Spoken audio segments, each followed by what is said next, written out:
Hello student, मैं हूं आपका फिजिक्स गुरु श्रीराम यादव। फिजिक्स की ऑनलाइन क्लासेज में आपका स्वागत है।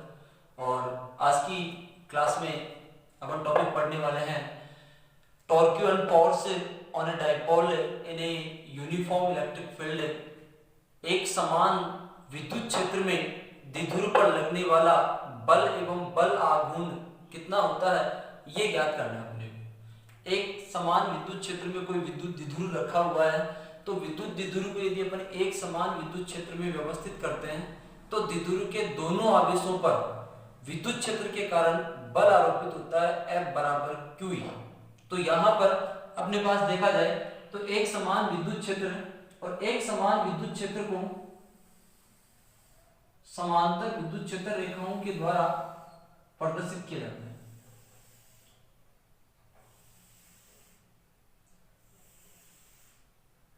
यह है अपने पास एक समान विद्युत क्षेत्र E, यूनिफॉर्म इलेक्ट्रिक जो फील्ड है अपने पास वो इन समांतर विद्युत क्षेत्र रेखाओं के द्वारा प्रदर्शित किया गया है। इसमें यहां पर एक विद्युत द्विध्रुव लेते हैं जो विद्युत क्षेत्र से थीटा कोण पर व्यवस्थित है। विद्युत द्विध्रुव है अपने पास जो विद्युत क्षेत्र से थीटा कोण पर व्यवस्थित है। थीटा कोण पर यहां पर व्यवस्थित है ये, और द्विध्रुव के -q और +q आवेश पर विद्युत क्षेत्र के कारण बल आरोपित होता है। यहां पर इस धनात्मक आवेश पर लगने वाला जो बल है वो विद्युत क्षेत्र की दिशा में, और इस ऋणात्मक आवेश पर जो लगने वाला बल है वो विद्युत क्षेत्र की विपरीत दिशा में होता है। धनात्मक आवेश पर लगने वाला बल F बराबर QE और ऋणात्मक आवेश पर लगने वाला जो बल है वो F बराबर -QE हो। यहां पर माइनस का चिन्ह ये दर्शा रहा है कि F और E की जो दिशा है वो दोनों एक दूसरे के विपरीत है, और यहां पर F और E की दिशा समान है। कहने का मतलब धनात्मक आवेश पर विद्युत क्षेत्र की दिशा में और ऋणात्मक आवेश पर विद्युत क्षेत्र की विपरीत दिशा में विद्युत बल आरोपित होता है। ठीक है, तो यहां पर ये AB विद्युत द्विध्रुव है जिसके दोनों आवेशों के बीच की दूरी अपन 2a मान लें। तो यहां पर देखा जाए तो द्विध्रुव पर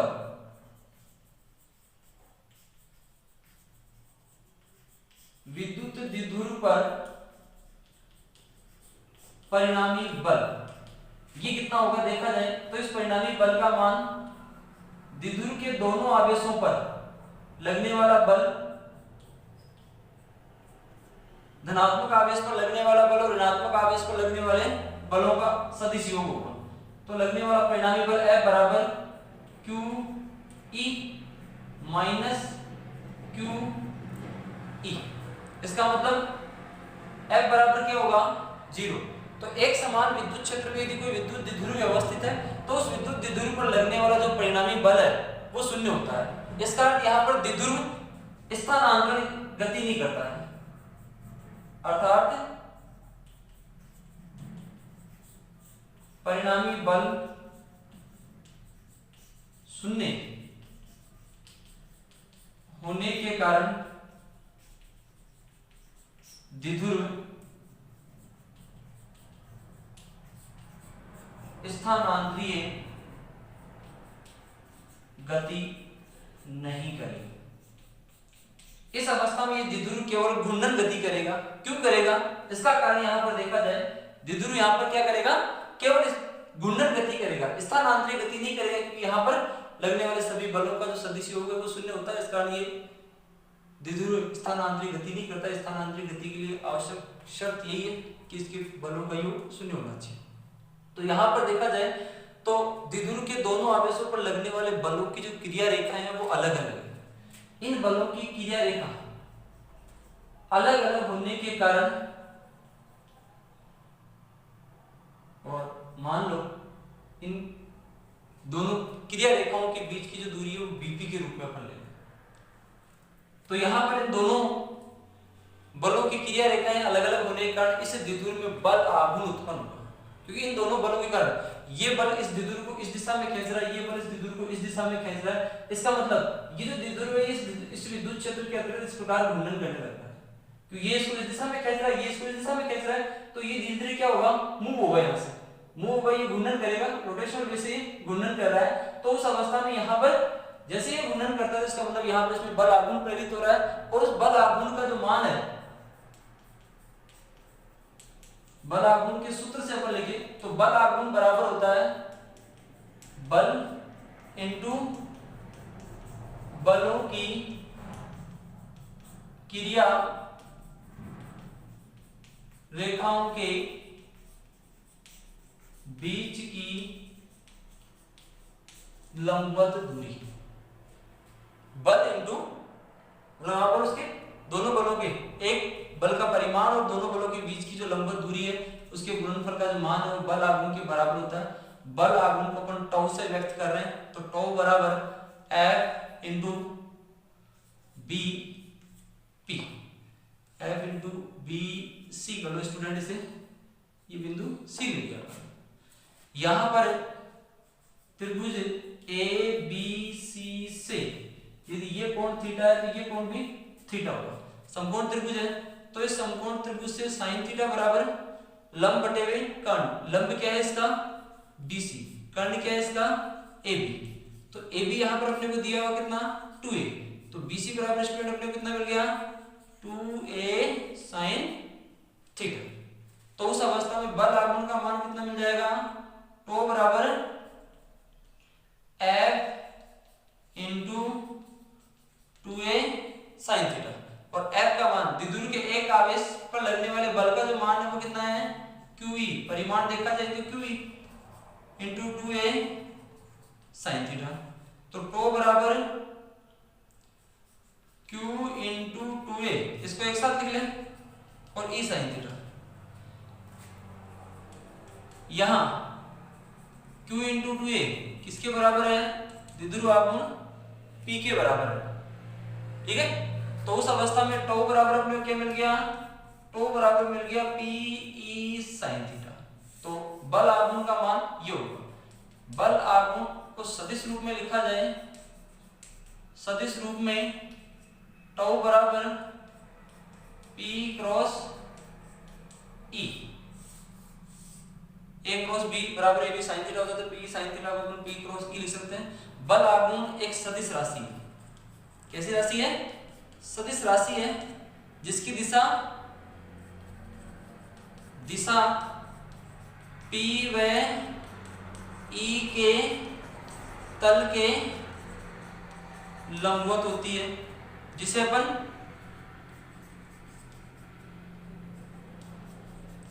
दक्षिणावर्ती पेच के नियम से ज्ञात कर सकते हैं। दक्षिणावर्ती पेच के नियम के अनुसार टो की जो दिशा है वो P और E के तल के लंबवत होती है। यहाँ पर इसके मात्रक की बात करें तो न्यूटन इंटू मीटर सूत्र होता है बल आघूर्ण का, बल इंटू बलों की क्रिया रेखाओं के बीच की लंबवत दूरी, अर्थात बल इंटू दूरी, बल का मात्रक न्यूटन और दूरी का मात्रक मीटर, तो न्यूटन मीटर यहाँ पर इसका मात्रक होता है और ये इसकी दिशा है। तो यहाँ पर एक समान विद्युत क्षेत्र के अंतर्गत यदि कोई विद्युत द्विध्रुव रखा हुआ है तो उस विद्युत द्विध्रुव पर लगने वाला जो परिणामी बल है वो शून्य होता है, और उस पर उत्पन्न होने वाला जो बल आघूर्ण है वो टो बराबर PE sin थीटा के तुल्य होता है। यहाँ पर कुछ कंडीशन देखी जाए, कुछ कंडीशन में यदि थीटा बराबर 0 डिग्री है तो टो बराबर 0 होगा, थीटा बराबर 90 डिग्री है तो टो बराबर P होगा। मतलब यहां पर ये टो का मिनिमम मान है और ये टो का मैक्सिमम मान है, अर्थात यहां पर थीटा का मान, ये थीटा द्विध्रुव विद्युत क्षेत्र के साथ में थीटा कोण बना रहा है। यदि इसके समांतर है तो द्विध्रुव को घुमाकर इसके समांतर कर दिया जाए तो बल आघूर्ण का मान शून्य होगा, और यदि इसको घुमाकर विद्युत क्षेत्र के लंबवत कर दिया जाए तो द्विध्रुव आघूर्ण का मान अधिकतम होगा, जो टो मैक्स बराबर PE के बराबर होगा। तो यहाँ पर एक समान विद्युत क्षेत्र के अंतर्गत द्विध्रुव पर लगने वाले बल आघूर्ण का आकलन अपन ने किया है और बल आघूर्ण का मान किस पर निर्भर करता है? बल आघूर्ण का मान यहाँ पर विद्युत द्विध्रुव आघूर्ण और विद्युत क्षेत्र के परिमाण पर निर्भर करता है। Clear that? तो यहाँ पर टॉपिक था अपना एक समान विद्युत क्षेत्र में द्विध्रुव पर लगने वाला बल एवं बल आघूर्ण। इसका एक क्वेश्चन देखा जाए स्टूडेंट। क्वेश्चन है अपने पास एक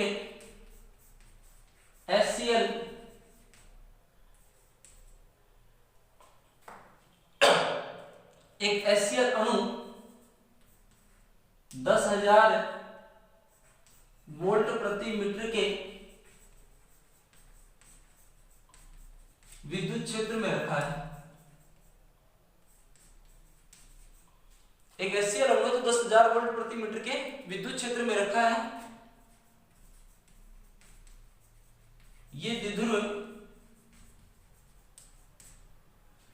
विद्युत क्षेत्र से 30 डिग्री का कोण बनाता है तो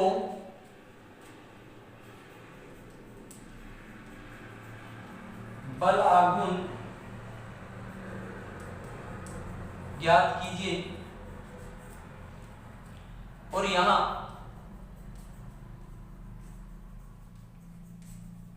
द्विध्रुव की लंबाई अपने को दी हुई है। द्विध्रुव की लंबाई है 1.6 एंगस्ट्रॉम। क्वेश्चन है एक HCl अणु है। HCl अणु जिसमें H पॉजिटिव और Cl नेगेटिव है, जो दोनों मिलकर एक विद्युत द्विध्रुव की रचना कर रहे हैं और ये 10,000 वोल्ट प्रति मीटर के विद्युत क्षेत्र में रखे हुए हैं। द्विध्रुव ये जो विद्युत द्विध्रुव है विद्युत क्षेत्र से 30 डिग्री का कोण बनाता है, तो बल आघूर्ण की गणना करनी होगी। तो यहाँ पर अपने क्या दिया हुआ है? E का मान कितना है? 10,000 वोल्ट प्रति मीटर और थीटा अपने को दिया हुआ है 30 डिग्री। और क्या दिया हुआ स्टूडेंट? यदि हम Q की बात करें तो Q है यहाँ पर HCl अणु के लिए 1.6 × 10⁻⁻19 कूलम और इसके साथ यहाँ पर दोनों आवेशों के बीच की दूरी अपने को दी हुई है 1.6 एंगस्ट्रॉम, जिसको लिख सकते हैं 1.6 × 10⁻10 मीटर लिखा जा सकता है। तो यहाँ पर ज्ञात क्या करना अपने को? बल आघूर्ण सूत्र अभी निकाला अपन ने, क्या होता है?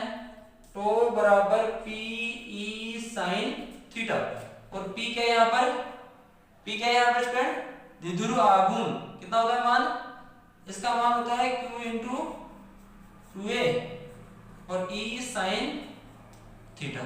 तो मान रखें Q का मान 1.6 × 10⁻19, 2a का मान 1.6 × 10⁻10 इंटू E का मान 10,000 इंटू साइन 30। तो यहाँ पर टो बराबर अपने को क्या मिल रहा है? 1.6 × 1.6 गुणा 10⁻−29 × 10⁻4 और गुणा 1/2। साइन 30 का मान 1/2। 10⁻4 को अपन ने 10,000 को अपन ने 10⁻4 के रूप में लिख दिया और 10⁻−19 और -10 -29 हो गए। तो टो बराबर 2.56/2 इंटू 10⁻−25। तो टो बराबर मिल रहा है अपने को 1.28 × 10⁻25 न्यूटन इंटू मीटर। तो उस अवस्था में यहाँ पर HCl अणु यदि 10⁻4 वोल्ट प्रति मीटर के विद्युत क्षेत्र में रखा हुआ है, तो उस अवस्था में उस HCl अणु से बनने वाला जो द्विध्रुव है, उस द्विध्रुव का जो द्विध्रुव आघूर्ण है वो 1.28 × 10⁻25 न्यूटन मीटर के तुल्य होगा। तो यहाँ पर आज की क्लास का टॉपिक अपना पूरा होता है। आज की क्लास में अपन ने एक समान विद्युत क्षेत्र में द्विध्रुव पर लगने वाले बल और बल आघूर्ण का अध्ययन किया है। तो धन्यवाद स्टूडेंट। यदि आपने अभी तक हमारे YouTube चैनल को सब्सक्राइब नहीं किया है तो YouTube चैनल को जरूर सब्सक्राइब करें, लाइक करें, शेयर करें। धन्यवाद।